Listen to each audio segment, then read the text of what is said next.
يا ترى الروح دي هذا السر الإلهي العظيم نقدر من خلال بعض الاستنباط وبعض الاجتهاد، طبعا كله من القرآن الكريم المعجزة الكبيرة اللي احنا بنتكلم عنها وبنحاول نقراها قراءة جديدة معاصرة النهاردة، هل نقدر نطلع مجموعة من الأسرار والاكتشافات تقول لنا أسرار هذه الروح؟ طبعا مش كل الأسرار، لأنه سر إلهي عظيم جدا لا يستطيع العقل البشري أن يحيط به الإحاطة الكاملة. لكن يا ترى الروح دي هي إيه؟ وإيه الفرق بينها وبين النفس؟ هل في فرق بين الروح وبين النفس؟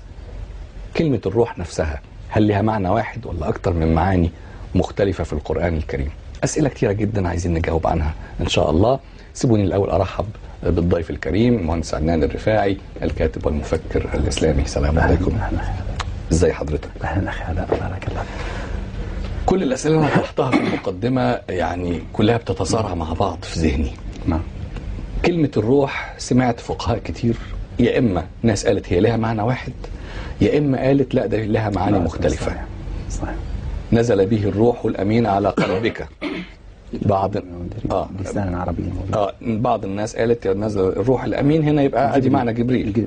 ومرة تانية قالوا لا ده هو الروح هو القرآن. وكذلك أوحينا إليك روحا من أمرنا ما كنت تدري ما الكتاب ولا الإيمان. طيب أي هذه الآراء أقرب للصواب حسب المنطق اللي حضرتك شغال بيه في الاستقراء صحيح الجديد للقرآن الكريم؟ بسم الله الرحمن الرحيم، الحمد لله وسلام على عباده الذين اصطفى. أخي علاء، نحن قلنا في حلقات سابقة نحن إن أردنا أن نفهم كتاب الله تعالى فهما صحيحا سليما علينا أن ننظر إلى كلماته وإلى آياته من مناظير قرآنية. يعني علينا أن ندخل إلى داخل النص القرآني ومنه نرى هذه الدلالات. أولا في كتاب الله تعالى يبين الله تعالى لنا مسألة هامة جدا. يقول تعالى: ألا له الخلق والأمر تبارك الله رب العالمين. سورة الأعراف. نعم. إذن الموجودات في هذا الكون التي أوجدها الله تعالى هناك ألا له الخلق يعني عالم الخلق، والأمر تبارك الله رب العالمين. إذن هناك الذات الإلهية وصفاتها مرتبة أولى، عندي عالم الأمر وعندي عالم الخلق. الروح ينتمي إلى عالم الأمر ولا ينتمي إلى عالم الخلق. ويسألونك عن الروح قل الروح من أمر ربي وما أوتيت من علمي إلا قليلا. ويسألونك عن الروح، هذا السؤال يأتي الجواب قل الروح من أمر ربي، يعني أجب الروح ينتمي إلى عالم الأمر. لا تعني قل الروح من أمر ربي أنكم لا تتحدثوا في الروح كما هو الشائع عند الكثيرين. لا، يعني ده مش نهي من ربنا ان احنا نتكلم في الموضوع. هذه إجابة.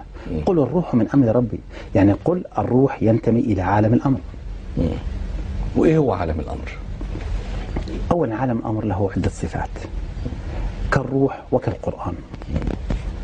هو يتعلق بالصفات الإلهية لله سبحانه وتعالى وغير خاضع للمكان والزمان. يعني عالم الأمر يختلف تماما عن عالم الخلق، هذا المحسوس الذي نراه أمام أعيننا. يقول تعالى الروح ينتمي إلى عالم الأمر، قل الروح من أمر ربي. حتى نفهم أخي علاء ما هو الروح نتبع نفس المنهج البحث القرآني الذي نتبعه. ندخل إلى كتاب الله تعالى، نأتي بكلمة الروح وبمشتقاتها ونضعه على الطاولة وننظر فيها. جميل. أول ما نرى أن الروح يوصف بصيغة المذكر وليس المؤنث. يعني الروح في القرآن الكريم وصفه بصيغة المذكر، نزل به الروح الأمين فأرسلنا إليها روحنا فتمثل لها بشرا سويا. إذن أول موضوع الروح يوصف بصيغة المذكر. وعندك يوم يقوم الروح والملائكة صفا لا يتكلمون. بالضبط. الروح في القرآن الكريم، ذلك علينا عندما نتحدث عن الروح أن نتحدث عنه بصيغة المذكر. قضية ثانية ما يجب أن نعلمه عن الروح. الروح في القرآن الكريم صحيح ورد صفة لجبريل عليه السلام، ورد صفة لكتاب الله تعالى، ورد في عدة مواضع، ولكن كل هذه المواضع لها معنى واحد في الأخير. اللي هو نحن في بحثنا انطلقنا من مقدمة، قلنا في البداية كل الكلمات القرآنية التي تعود إلى جذر لغوي واحد يحيط بها إطار واحد من المعنى والدلالات.